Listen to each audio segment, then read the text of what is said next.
je vais vous parler du Saint-Esprit ce matin, beaucoup. Mais vraiment, ma prière pour ce message, c'est qu'on puisse saisir ce Saint-Esprit, l'inviter en nous et le laisser transformer nos vies. Donc voilà, c'est un peu ça que je voulais vous partager juste avant de commencer le message. Et puis du coup, tu peux, si jamais Laurence, déjà mettre le PowerPoint. Donc, je vais vous parler de la force et de l'impact de la foi. J'ai le privilège de pouvoir clore la série Il était une fois. C'est trop bien. Je suis vraiment très content. Et vous allez voir, on va parler de belles choses, des choses qui nous remuent peut-être un petit peu et qui vont nous challenger. Pour mon introduction, je ne sais pas si vous connaissez le film Lucie de Luc Besson. Peut-être, peut-être pas. On aime le style ou on n'aime pas le style de Luc Besson, c'est pas très grave. C'est un film un peu sombre, mais en fait, je vous parle de ce film parce que il fait une proposition assez intéressante. Il s'appuie sur le mythe qu'on n'utiliserait qu'une petite partie de nos capacités cérébrales. Et puis, il imagine un personnage qui, grâce à la science, pourrait exploiter le 100% de son cerveau. Et puis, ce personnage-là, c'est cette Lucie qui devient quelqu'un de surpuissant, presque dangereux, et qui a une capacité en fait d'action qui est quasiment illimitée. Et donc on a vraiment cet être humain qui devient inarrêtable. Et là, je ne sais pas si vous voyez où je veux en venir en fait avec ce que je vais vous parler. Peut-être, peut-être pas. Mais moi, je vais, au lieu de vous parler d'un film dystopique qui est plus ou moins réussi, moi, je voulais vous parler d'une histoire. Et puis plutôt de faits même établis soigneusement par un médecin grec qui s'appelait Luc. Ici, je ne vais pas vous parler d'un humain qui a utilisé le 100% de son potentiel pour devenir surpuissant, mais je vais vous parler d'un groupe d'apôtres qui ont reçu bien plus qu'un pouvoir cérébral, qui ont reçu le Saint-Esprit. Au lieu d'avoir, si je peux encore comparer l'œuvre de Luc Besson avec celle de Luc l'évangéliste, un aperçu effrayant de ce que l'homme pourrait accomplir, nous avons ici une démonstration inspirante de ce que Dieu fait au sein de son Église. Et vraiment, j'ai envie qu'on puisse parler de ce potentiel en fait qui s'ouvre quand on a le Saint-Esprit qui agit vraiment à travers de nous. Donc, juste avant qu'on passe au texte, je voulais remettre un petit peu le contexte. La première chose, c'était de jeter un regard dans le rétroviseur rapidement parce qu'on a suivi le parcours de Pierre à travers les évangiles et puis à travers les actes la dernière fois aussi avec Nathanaël. Et puis on a pu voir beaucoup de choses dans la progression de Pierre, notamment l'obéissance de Pierre lorsqu'il répond à l'appel de Jésus. Puis après, on voit sa volonté parfois maladroite en fait de vouloir chercher à suivre son maître bien-aimé. Et puis parfois on voit un Pierre très humain qui est impulsif d'un côté et puis de l'autre qui parfois se loupe un peu royalement. On a vu Pierre dans ses doutes, dans ses faiblesses, notamment quand il renie son maître à l'heure où il aurait peut-être pas dû le renier, mais c'était comme ça que c'était prévu. On a vu son rétablissement par Jésus lui-même, et puis cette consécration de Pierre en tant que chef de l'Église au bord du lac de Tibériade ou du lac de Galilée, comme vous préférez l'appeler, c'est égal. Et on a aussi vu la semaine passée, il y a 2 semaines, la prise de responsabilité de Pierre comme pilier central au sein de l'Église. Et notamment avec cette vision tellement importante qui a élargi la bonne nouvelle, non seulement aux Juifs, mais aussi aux païens. Et puis c'est grâce d'ailleurs à cette vision qu'on est là. Donc on a déjà vu tout un parcours en fait. Notre Pierre, il en a vécu des choses en à peine plus de 3 ans. Là, on le rappelle, c'est pas si long que ça. Puis moi je vous propose ici d'aller voir un petit peu les fruits de cette formation. Alors il a eu le meilleur des maîtres, c'est clair, mais de voir les fruits de cette formation, et je vous le dis déjà, ils sont magnifiques. Avant qu'on arrive au texte, j'aimerais un peu contextualiser ce qui se passe avant. Parce qu'on commence pas à acte 1, on va reprendre à acte chapitre 4. Vous me pardonnerez, je tousse encore un petit peu. Donc la première chose, c'est que Jésus, il est monté au ciel. Enfin, plutôt, Jésus est ressuscité, il s'est dévoilé à ses disciples proches.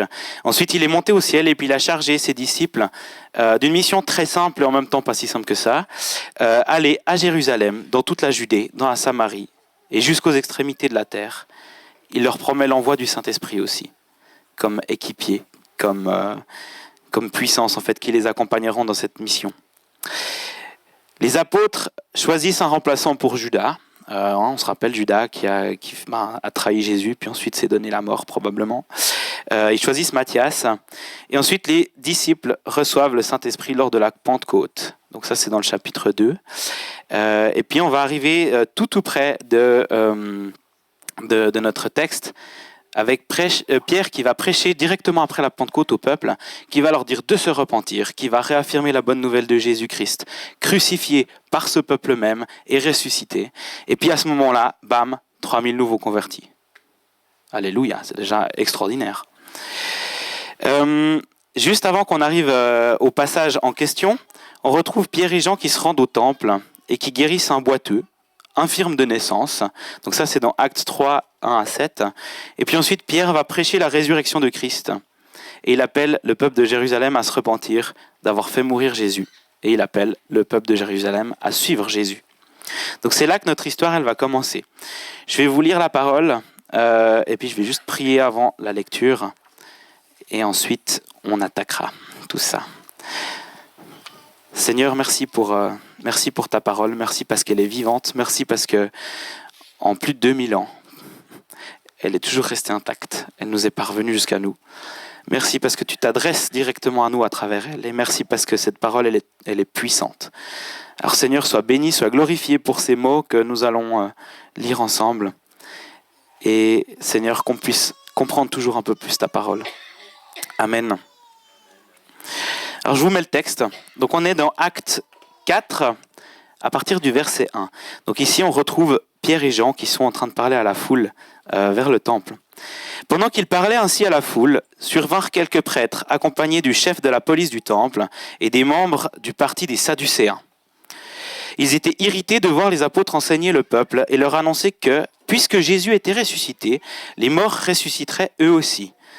Petite note là-dessus, les Sadducéens, donc c'est le groupe dans le judaïsme qui était en charge de faire fonctionner le temple. C'était les prêtres, c'était la prêtrise, c'était une élite juive extrêmement hellénisée, donc très très grecque de culture, qui ne croyait pas à la résurrection et qui ne croyait pas à la vie après la mort. Donc là, on les voit irrités à cause de ça. Ils les arrêtèrent donc, et comme il se faisait déjà tard, ils les jetèrent en prison jusqu'au lendemain. Cependant, parmi ceux qui avaient entendu leurs paroles, donc les paroles de Pierre et Jean, beaucoup crurent, ce qui porta le nombre des croyants à près de 5000 hommes. Pas mal. Le lendemain, les chefs des Juifs, responsables du peuple et les spécialistes de la loi se réunirent à Jérusalem. Ils avaient là, en particulier, Anne le grand prêtre, Caïphe, Jean, Alexandre et tous les membres de la famille du grand prêtre, la crème de la crème. Ils firent comparaître Pierre et Jean, les placèrent au milieu de l'assemblée et les interrogèrent. « Par quel pouvoir, au nom de qui avez-vous fait cela ?» Je crois que je dois passer à la suite, voilà. Alors Pierre, rempli de l'Esprit Saint, leur répondit, dirigeant et responsable du peuple. « Nous sommes aujourd'hui interrogés sur le bien que nous avons fait et à un infirme et sur la manière dont il a été guéri. Eh bien, sachez-le tous, et que tout le peuple d'Israël le sache. C'est au nom de Jésus-Christ de Nazareth que nous avons agi, de ce Jésus que vous avez crucifié et que Dieu a ressuscité. C'est grâce à lui que cet homme se tient là, debout, devant vous, en bonne santé. » Je trouve assez amusant ce passage parce qu'en fait, on a Pierre et Jean qui sont en procès devant le grand Sanhédrin. Et qu'est-ce qu'il fait Pierre ? Il retourne le procès. C'est lui qui accuse. Il retourne le procès contre ces mêmes hommes qui ont essayé de les piéger. Je trouve ça intéressant. Puis vous allez voir la suite, c'est intéressant. Il, donc Jésus, est la pierre rejetée par les constructeurs, par vous, et qui est devenue la pierre principale, la pierre angulaire. C'est en lui seul que se trouve le salut. Dans le monde entier, Dieu n'a jamais donné le nom d'aucun autre homme par lequel nous devions être sauvés. Les membres du Grand Conseil étaient étonnés de voir l'assurance de Pierre et Jean, car ils se rendaient compte que c'étaient des gens simples et sans instruction. Ils les reconnaissaient pour avoir été avec Jésus. Mais comme ils voyaient debout à côté d'eux l'homme qui avait été guéri, ils ne trouvèrent rien à répondre. Bam. Ils sont embêtés, hein. Alors, je vais vous passer après un deuxième texte qui se situe un petit peu plus loin, puis je veux juste vous expliquer en résumé ce qui se passe entre deux. Donc finalement, les membres du Grand Conseil, ils relâchent Pierre et Jean, parce que ils ont rien à dire. Par contre, ils leur disent de plus jamais parler au nom de Jésus. Pierre et Jean, ils répondent non, c'est pas possible, on va pas le faire. Donc ils refusent. Ils sont quand même relâchés finalement, mais sous une menace assez lourde. Après, ils vont retrouver le reste des disciples, ils leur racontent tout ce qui s'est passé, et puis ils vont prier ensemble et être à nouveau remplis du Saint-Esprit. Je vous lirai juste un bout de ce passage-là qui se situe dans Actes 4, 29 à 31. Et puis donc, du coup, peu de temps après, ils retournent avec les autres apôtres prêcher au temple, et on les retrouve donc au chapitre 5, à partir du verset 12. On nous dit: les apôtres accomplissaient beaucoup de signes miraculeux et de prodiges parmi le peuple. Tous les croyants avaient l'habitude de se rassembler dans la cour du temple sous le portique de Salomon. Personne d'autre n'osait se joindre à eux, donc si jamais autre, c'est dire qu'ils ne sont pas déjà des disciples. Mais le peuple tout entier les tenait en haute estime. Un nombre toujours croissant d'hommes et de femmes croyaient au Seigneur et se joignaient à eux. On allait jusqu'à porter les malades dans les rues, où on les déposait sur des lits ou des civières, pour qu'au passage de Pierre, son ombre au moins couvre l'un d'eux. Donc son ombre pouvait guérir ces personnes-là. C'est ça qui les attirait, que ces gens espéraient. Des villes voisines même, les gens accouraient en foule à Jérusalem pour amener les malades et des personnes tourmentées par des mauvais esprits, et tous étaient guéris. Alors, poussé par la jalousie, le grand prêtre et son entourage, c'est-à-dire ceux qui appartenaient au parti des Sadducéens, décidèrent d'intervenir. Ils firent arrêter les apôtres et les firent incarcérer dans la prison publique. Mais pendant la nuit, un ange du Seigneur vint ouvrir les portes de la prison, et après avoir fait sortir les apôtres, dit: « Allez au temple, et là proclamez au peuple tout le message de la vie nouvelle. » Pour que vous compreniez un tout petit peu la suite, donc ils y retournent. Le lendemain matin, le grand Sanhédrin veut faire comparaître les apôtres. La prison est vide. Ils sont en fait ils sont en train de prêcher dans la cour. Bon, d'accord. Donc ils vont les rechercher. C'est un petit peu comique cette histoire. Hein. Ils vont les rechercher. Ils leur disent: bon, vous avez interdit pourtant. Et puis les apôtres ils leur disent: ben oui, mais enfin voilà, on n'a pas trop peur de vous. Et puis finalement, au sein du grand Sanhédrin, ils débattent et puis ils se disent: qu'est-ce qu'on fait avec eux? Est-ce qu'on va les mettre à mort? Est-ce qu'on les termine? Puis il y a un gaillard assez sage qui s'appelle Gamaliel qui dit: on verra bien. Si c'est vrai, leur courant, ce qu'ils disent autour de Jésus, ça va tenir. Si c'est faux, il y en a déjà d'autres, des faux prophètes, ça disparaîtra. Alors du coup, ils se disent: bon d'accord, on va les relâcher, on va leur donner 2-3 bastonnades, et puis ensuite on les laisse partir. Puis voilà ce qui se passe, 2-3 bastonnades, et puis les apôtres sont relâchés. Voilà. Donc ça, c'est un petit peu le texte que je voulais partager avec vous, ces débuts de l'église à Jérusalem, que je trouve particulièrement intéressantes. Et moi, j'avais quelques questions que je voulais poser sur ces passages. Je sais que c'est assez large. J'ai déjà dû me faire violence de couper un peu.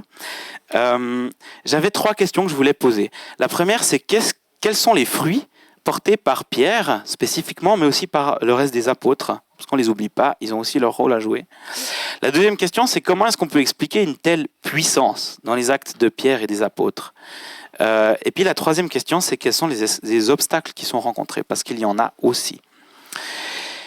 Alors en ce qui concerne les fruits, moi j'ai listé 2-3 choses, j'ai mis les références, je ne vais pas vous les détailler à chaque fois, revenir dessus, parce qu'on l'a lu le texte, mais la première conséquence, c'est la multiplication de l'Église. On la voit à plusieurs endroits, puis on la voit justement en Actes 4, 4 et 5, 14, où on nous parle de près de 5000 hommes. Alors ici, les commentaires bibliques diffèrent un petit peu. On ne sait pas si c'est 5000 hommes qui se sont rajoutés aux 3000 hommes qu'on avait déjà, ou si c'est 2000 hommes supplémentaires, ce qui porte à 5000 hommes. Par contre, là où tout le monde est d'accord, c'est qu'a priori, le terme grec, il désigne des hommes et pas des femmes. Donc ça veut dire qu'en fait, on compte là ici que les hommes en tant probablement que tête du foyer, ce qui fait que c'était beaucoup plus de personnes, d'accord? Donc si on va dans la version la plus minimale, c'est 2000 nouvelles personnes. Si on va dans la version maximale, on est à plus de 5000 foyers qui sont convertis. Donc c'est déjà extraordinaire. Moi, j'ai jamais vu ça, une telle croissance dans l'Église, mais en fait, moi je trouve ça fou. J'aimerais qu'on vive ça. Je ne crois pas qu'on soit prêt à accueillir 5000 personnes, mais j'aimerais tellement le voir dans le canton de Vaud. Un autre fruit qu'on voit très clairement, c'est des miracles, des prodiges. Et puis, je trouve intéressant parce que, en fait, Ces miracles, on ne nous donne pas tellement la liste, mais on comprend bien de quoi il s'agit. Hein. On comprend que les apôtres, ils sont investis d'une puissance qui est particulière.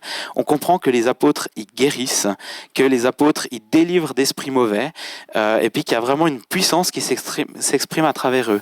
Et puis on voit aussi, je trouve intéressant, parce que dans le texte grec, le terme qui est utilisé pour parler de miracle, c'est le terme sémeion. Sémeion, ça veut dire signe. Ou bien aussi prodige, preuve ou signature. Pas mal. En fait, pourquoi je vous relève ça ? Parce que ces miracles, ils sont pas juste là pour faire des miracles, puis montrer à quel point ils sont super les apôtres. Ces miracles, c'est des signes qui montrent que les apôtres, ils ont un ministère qui est donné par Jésus. Ils ont une puissance qui ne vient pas d'eux-mêmes, mais qui vient de Dieu. C'est des signes, c'est une signature, c'est une preuve de Dieu qui agit à travers eux. Et moi, je trouve ça quand même assez fou. Et puis pourtant, Dieu, il guérit même dans des situations, on pourrait dire, un peu de la superstition. Là. Enfin, je sais pas, des gens qui viennent essayer de mettre leurs malades dans l'ombre de Pierre. Il y a un petit côté un peu superstitieux.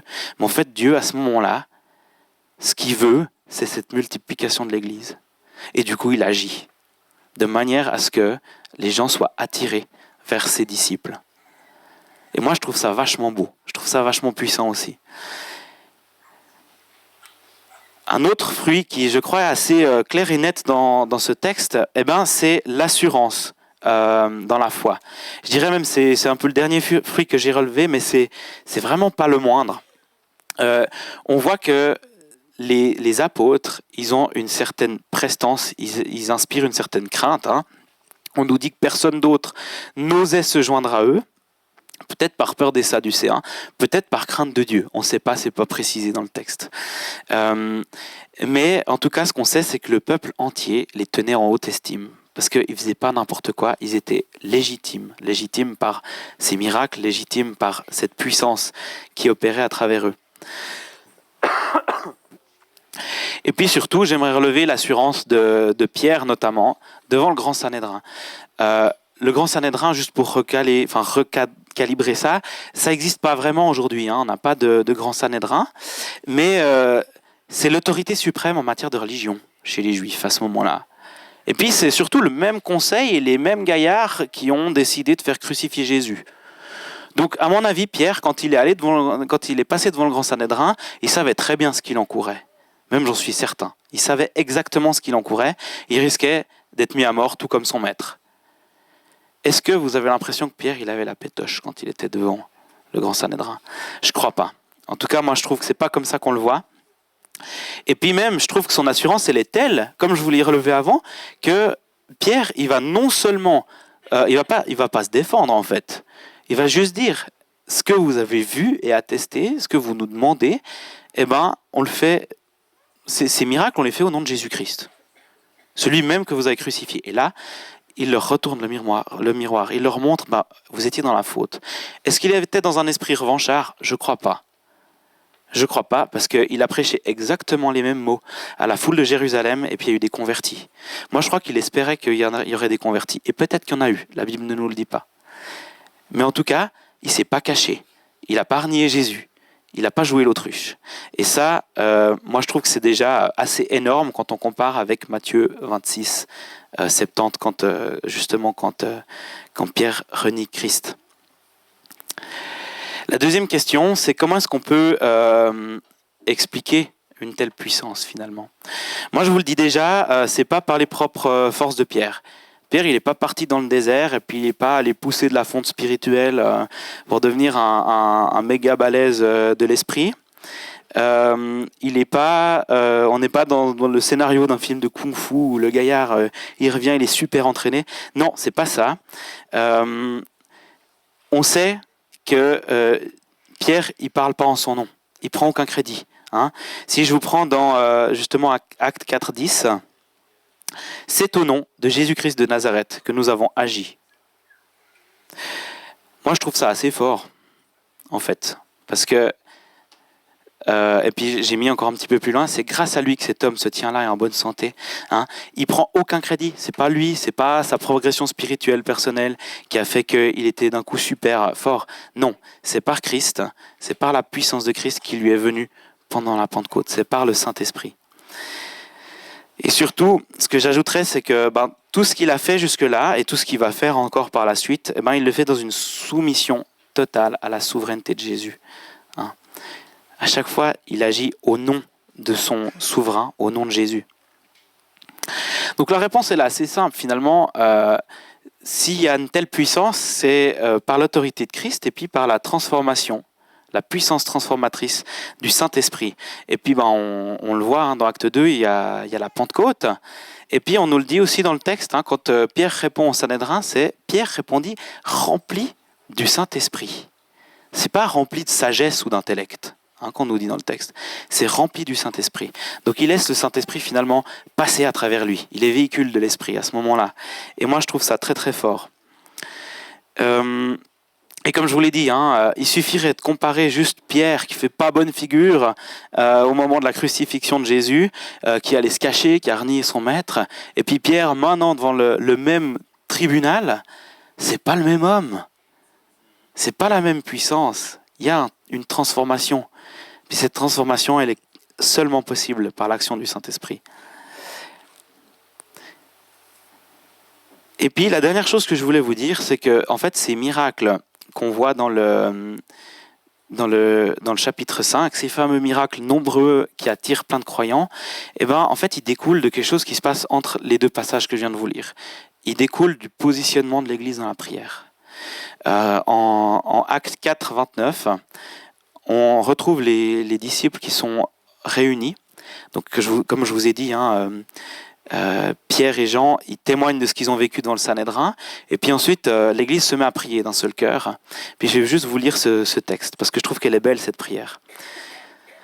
Maintenant Seigneur, vois comme ils nous menacent, donc les Sadducéens, et donne à tes serviteurs la force d'annoncer ta parole avec une pleine puissance. Étends ta main pour qu'il se produise des guérisons, des miracles et d'autres signes au nom de ton saint serviteur Jésus. Quand ils eurent fini de prier, la terre se mit à trembler et sous leurs pieds, à l'endroit où ils étaient assemblés. Ils furent tous remplis du Saint-Esprit et annonçaient la parole de Dieu avec assurance. Amen. Quand est-ce qu'on a prié comme ça en église pour la dernière fois ? Moi, je trouve ça fantastique. Et puis, en plus, on n'en parle jamais, mais c'est une sorte de deuxième Pentecôte, ce qui se passe là. Vous avez vu ? Pourtant, ils ont déjà reçu l'Esprit en Acte 2. Mais ils reprient et sont remplis du Saint-Esprit. On est appelé à demander toujours plus. On est appelé à être renouvelé continuellement. Il n'a pas dû se passer beaucoup de temps entre Acte 2 et Acte 4. Je pense quelques jours, peut-être une semaine. Et voilà, moi je trouve ça vraiment magnifique cette prière. Et puis on y reviendra après. Et puis maintenant, j'en viens aux obstacles qui sont rencontrés. Parce que oui, en fait, la mauvaise nouvelle, c'est que quand on agit au nom de l'Esprit, il y a des obstacles. Et puis aussi, ici, ces obstacles, ils sont assez simples à identifier. Ce n'est pas directement des attaques spirituelles, c'est les autorités. C'est les autorités qui répondent de manière très négative aux prédications des apôtres. Je relève dans Actes 5, 17, on nous dit que le grand prêtre, il est poussé par la jalousie. Quel sentiment bien humain, bien vilain, mais qu'en même temps, on a tous entre nous. Poussé par la jalousie, finalement, du succès des apôtres, du succès et de la puissance de leurs paroles. Et ils essayent de faire taire. Pourquoi ? Simplement parce qu'il y a concurrence. Ils vont nous piquer notre paroisse. Quelle horreur. Et puis on voit aussi quelque chose de différent, qui n'est pas de la jalousie ici, mais dans Acte 4, 2, on nous dit que les Sadducéens étaient irrités, je vous l'ai déjà dit avant, de voir les apôtres enseigner le peuple la résurrection. Alors ici, c'est quoi ? Finalement, on a un différent théologique. On a des Sadducéens qui avaient une ligne théologique bien claire, qui se faisaient une idée bien claire de ce que Dieu était, et puis de ce que Dieu devait être. Et puis quand on enseignait quelque chose en dehors de ça, ça posait un gros problème. Et là, on a une peur. Pourquoi ? Parce qu'en fait, on sent, du côté des Sadducéens, qu'on perd le contrôle. On perd le contrôle doctrinal. On perd le contrôle de celui qui sait interpréter la parole correctement, parce que ces apôtres-là, ils sont en train de dire quelque chose de très vivant. Donc non seulement on a de la jalousie bêtement humaine, si on veut, et puis de l'autre côté, on a cette peur de perdre le contrôle au niveau de la doctrine, au niveau de ce qu'on croit. Et ça aussi, peut-être qu'on s'y retrouve quelque part. Et puis ce qui va découler de ces obstacles, ça va être des menaces, ça va être de la violence, ça va être de la persécution. Et ce que je veux juste dire ici, c'est que je relève des acteurs humains. Mais derrière ça, la Bible, elle est très claire, derrière toutes ces choses-là, c'est pas juste de la jalousie. Vous imaginez bien que s'il y en a un qui est en pétard de voir la bonne nouvelle de Jésus-Christ annoncée, c'est Satan. Et puis Satan, simplement, il utilise les humains, il utilise les relations pour amener de la destruction. Et puis c'est ce qu'on voit exactement ici, dans ce passage-là. Donc ça, c'est les obstacles qui sont rencontrés. J'en arrive à ma conclusion. Ma conclusion, elle va être assez courte, mais il y a 2-3 éléments que je veux quand même réaborder. La première, c'est que le ministère qui est puissant des apôtres, il provient de l'obéissance et la soumission totale à Christ. On le voit, Pierre n'agit pas en son nom, il agit au nom de Jésus. Il découle d'une vie qui est réellement transformée par l'Esprit et il découle d'un positionnement de l'Église dans la prière et de l'Église en général, en unité. Ils n'ont pas débattu pour dire mais peut-être qu'on n'aurait pas dû prêcher ça. Ils ont prié tous ensemble. Le véritable héros de ce passage, et ça je ne l'ai pas dit avant, mais en fait je trouve que c'est tellement flagrant quand on lit les actes. Le véritable héros de ce passage, c'est pas Pierre, c'est le Saint-Esprit. C'est le Saint-Esprit parce que finalement c'est lui qui accomplit toutes ces choses, puis on le voit très bien. Et puis la troisième chose, c'est que quand l'Église se soumet au Saint-Esprit et qu'elle laisse le Saint-Esprit agir, il y a de l'opposition. Et ça, ma foi, c'est quelque chose qu'on va vivre quand on va se laisser entraîner par l'Esprit. Au niveau des choses qu'on peut appliquer à nous aujourd'hui, parce que là, j'imagine que vous voyez déjà un petit peu où j'en viens, mais au niveau de l'application pour nous aujourd'hui, moi je suis convaincu que nous sommes appelés à nous unir dans la prière, encore plus. Et puis à prendre position comme les disciples l'ont fait dans Actes 4, 29 à 31. On est appelé à demander à ce que l'Esprit agisse à travers nous. On est appelé à demander qu'il y ait des guérisons. On est appelé à demander qu'on puisse délivrer des personnes sous influence d'un esprit démoniaque. On est appelé à vivre les dons de l'Esprit dans l'Église. Et on est appelé à prier pour demander ça, encore et encore, et à le chercher. On est appelé à agir en soumission au nom de Jésus et à lui obéir quel que soit le prix. Parce que je vous dis déjà, les apôtres, là sur le moment, ils se sont juste fait tabasser.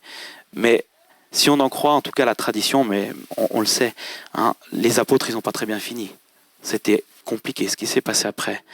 On sait que Pierre a été crucifié, on sait que Paul a été décapité, on sait qu'il y en a plusieurs qui ont été...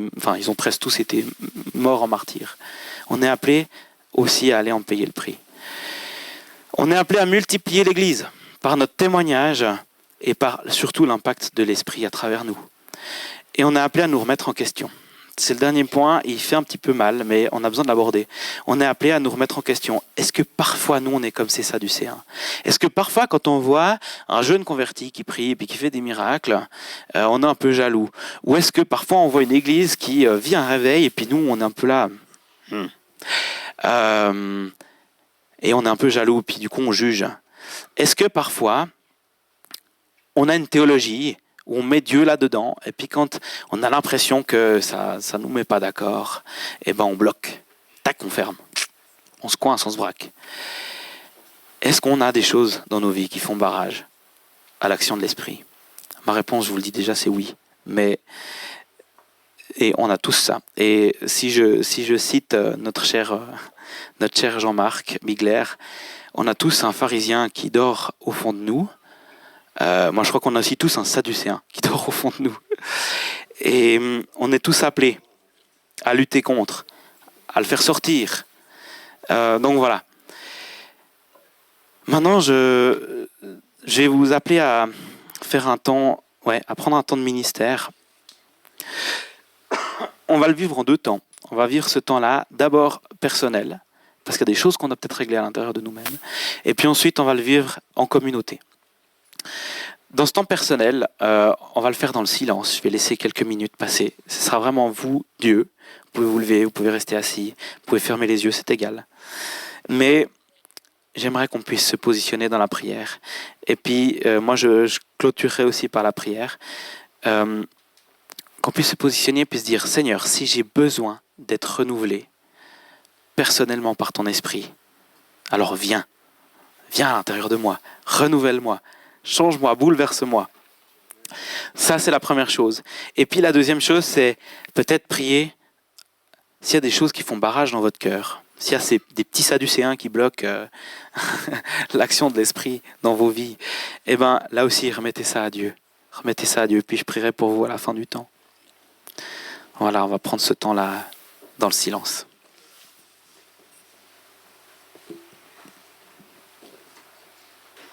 Merci pour ce don merveilleux que tu nous as fait. Merci pour cette personne que tu nous as envoyée pour habiter en nous, pour être notre guide, pour être notre boussole, notre conscience, mais aussi pour agir à travers nous. Et Seigneur, moi je veux prier qu'on puisse être renouvelés de l'esprit, que ceux qui se sentent desséchés à l'intérieur d'eux puissent sentir ton esprit se renouveler à l'intérieur.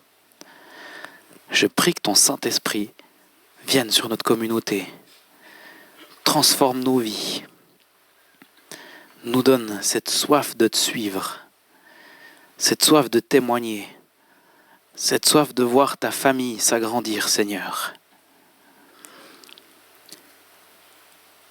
Viens en nous porter les fruits que tu nous as promis.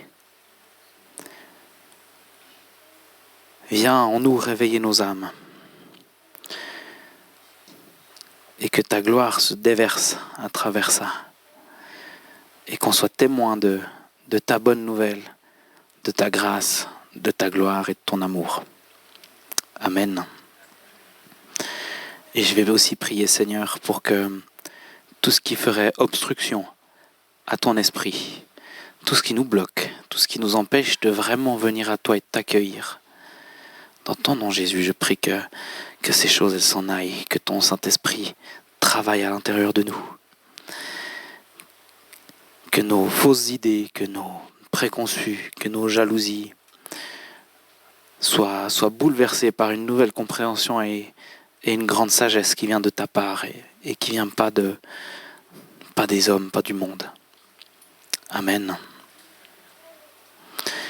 Je vais vous proposer maintenant un temps où on va se mettre en action, un peu à l'image de l'Église dans Actes 4, 29, 31. Ça va être un temps de positionnement en Église, ça va être un temps où on va finalement prier plus ou moins ce qu'on a prié pour nous personnellement, mais cette fois-ci ensemble, dans l'édification de l'Église. Donc je vais vous proposer de vous mettre par groupe de 3, 4, vous pouvez être 5, on s'en fiche, mais après si vous êtes trop, vous n'arriverez pas tous à prier. De vous mettre par petits groupes, et puis de prier pour ces deux axes-là. Prier pour que notre Église se multiplie, non seulement en nombre, mais aussi en fruits. Je crois que c'est aussi tellement important. Et puis, prier pour que ce qui fait barrage dans notre communauté ou à l'extérieur, il y a des choses qui peuvent aussi, qui sont externes, qui nous font peur, qui nous font barrage, qui nous menacent, à la manière de ces Sadducéens, et de prendre position là contre. Et puis de prier ensemble que le Seigneur nous donne ses forces, ses outils qui nous permettront de les surmonter. Je l'ai un peu moins illustré dans le passage, mais en fait, à chaque fois qu'ils sont arrêtés, les apôtres, ils sont délivrés, ils ressortent direct après, ils font pas plus d'une nuit en prison. Moi, je prie qu'on soit aussi comme ça, qu'on puisse demander, mais Dieu, donne-nous ces outils, donne-nous cette puissance qui fait qu'on peut aller sans avoir peur et puis qu'on peut témoigner. Donc mettez-vous par groupe, je vais laisser je pense 5 minutes pour prier, ça devrait suffire. Allez-y, mettons-nous en action dans l'unité, prions comme un seul cœur.